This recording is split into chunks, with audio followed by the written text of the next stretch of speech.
Привет всем! Это долгожданное возвращение лебедя по имени Голубь. Вот эти кадры – это то, что будет в конце. А сейчас послушайте, как поют птички, как шлепают по воде лебеди, и потом расскажу историю, как все это развивалось.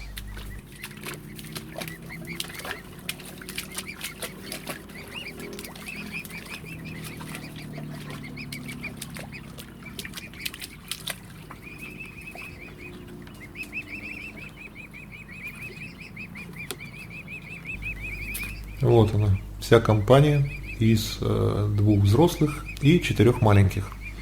Итак, лебедь, которого мы звали Голубь, привел свою семью. Про это есть ролик на канале. Друг лебедь привел лебедят, привел семью. И их было 7 маленьких птенцов.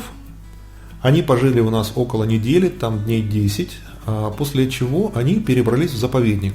Если вправо примерно 1,5 километра проплыть, там будет заповедник. Тибельмюндунг, как раз заповедник, где водоплавающие птицы. А на их место, потому что свято место пусто не бывает, прибыли вот эта парочка, Петя и Маша. Про них тоже есть история на канале, посмотрите, «Лебедь атакует», ролик называется. Там как раз про историю их отношений и то, как все у них складывалось. И вот, по прошествии некоторого времени Петя и Маша ходили к нам постоянно столоваться. И что мы видим? А мы видим голубя с потомством, с супругой, голубкой, которые вернулись из заповедника и явно хотят свою территорию обратно. Это, конечно, такая серьезная ситуация. К счастью, Пети на месте не было. Если бы был Петя, была бы разборка с перьями и визгами и криками. Но здесь только Маша. Вот это голубь у нас идет, вот смотрите, он принял боевую позу, и он идет расчищать территорию для семейства. Вот такой деловая походка, весь в такой боевой позе.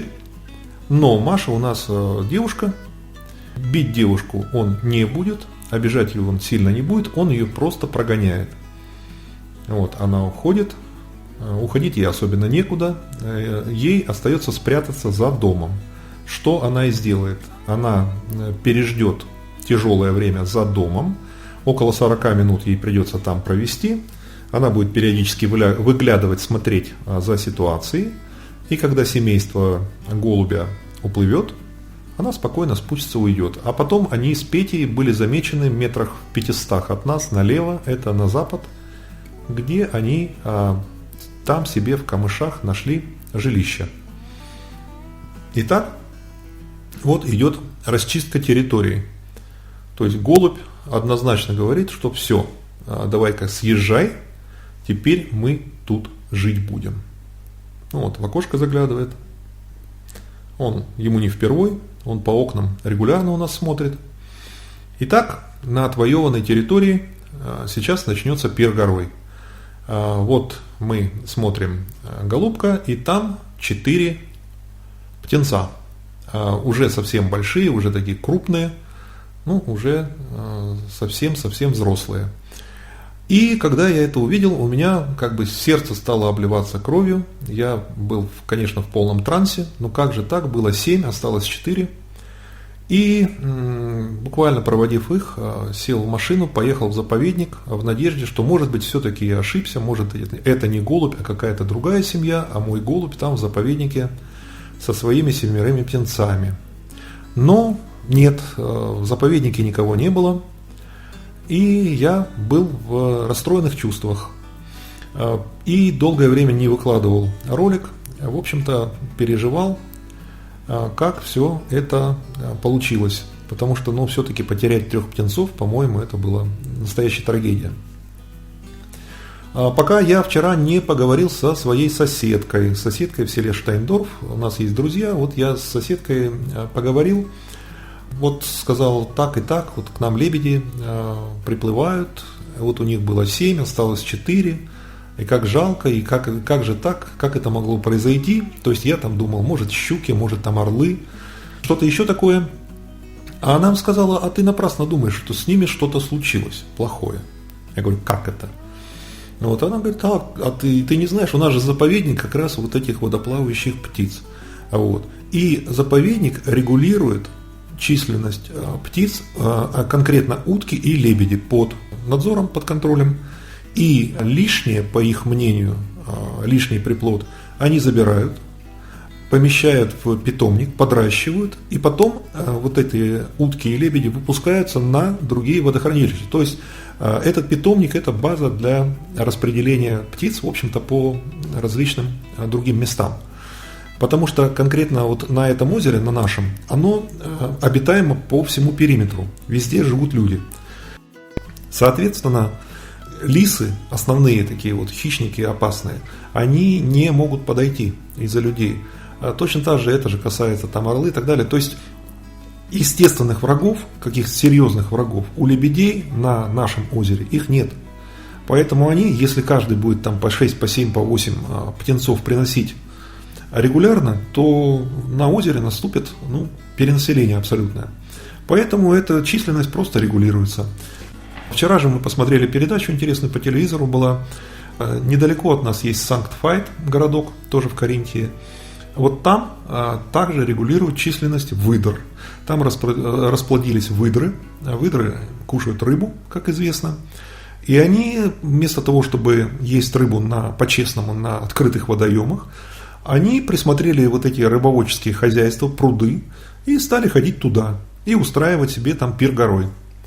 Естественно, там местные фермеры обалдели от всего этого, были в шоке, попытались какие-то заборчики, но никакие заборчики, ничего там не помогало. И тут помогли голландцы. А в Голландии почему-то выдры исчезли в свое время. И сейчас Голландия занимается тем, что восстанавливает популяцию выдр. И завозит выдр из разных стран, чтобы генетическое разнообразие обеспечить. И в том числе вот из Австрии, из Каринтии выдры, из-под Санкт-Вайта отправились в Голландию. Поэтому она сказала, что ты не переживай, скорее всего, с огромной вероятностью ничего с ними не стало. Просто я до этого обращал внимание, что обычно все семьи максимум 5 птенцов, 4-5. То есть, видимо, вот эта регуляция, она так и происходит. Семейство наелось. Вот смотрите, птенцы уже совсем взрослые. То есть у них начинает белеть грудка постепенно. И у них уже сейчас появилось, первые перья стали появляться на крыльях и на хвосте. То есть пух стал постепенно меняться на перья. Они уже шипят, на меня великолепно шипят эти маленькие серые. Они шипят и, так сказать, даже цепляются к уткам. То есть они абсолютно такие наглые создания и выглядят вполне себе ничего. То есть еще месяц-полтора, и родители их уже отправят в самостоятельную жизнь и немного отдохнут, что голубь с голубкой явно заслужили. И вот последние почти 2 недели мы живем постоянно вот с этой компанией. То есть они приплывают, уплывают постоянно в день по 3-4-5 раз заходят, пасутся, иногда поднимаются вверх, на террасу заходят. Один раз я проснулся, вот на Фейсбуке разместил ролик у себя. То есть я просыпаюсь, и первое, что вижу, это вот эта бригада взрослых и 4 маленьких, которые там вовсю щиплют травку. То есть мы, соответственно, траву не косим, нам легче. И ждем, пока они наедятся. Тут у них коллизия с утками.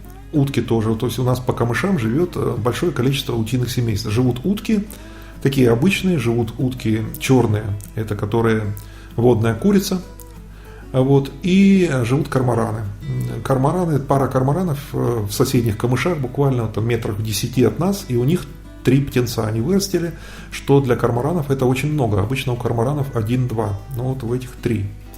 Они такое противостояние, смотрят друг на друга, утки говорят: а мы никуда не уйдем, мы в своем праве. Утки, это, конечно, хорошо, но мне они немножко не нравятся тем, что они мне загадили весь пирс. И мне регулярно приходится с метелкой в руке. Пуша идет, Пуша недовольна абсолютно. жизни никакой нету от этих беляков. Вот. Ну, что поделать, Пушинка. Они тоже право имеют. Тем более, что они с маленькими, с детьми.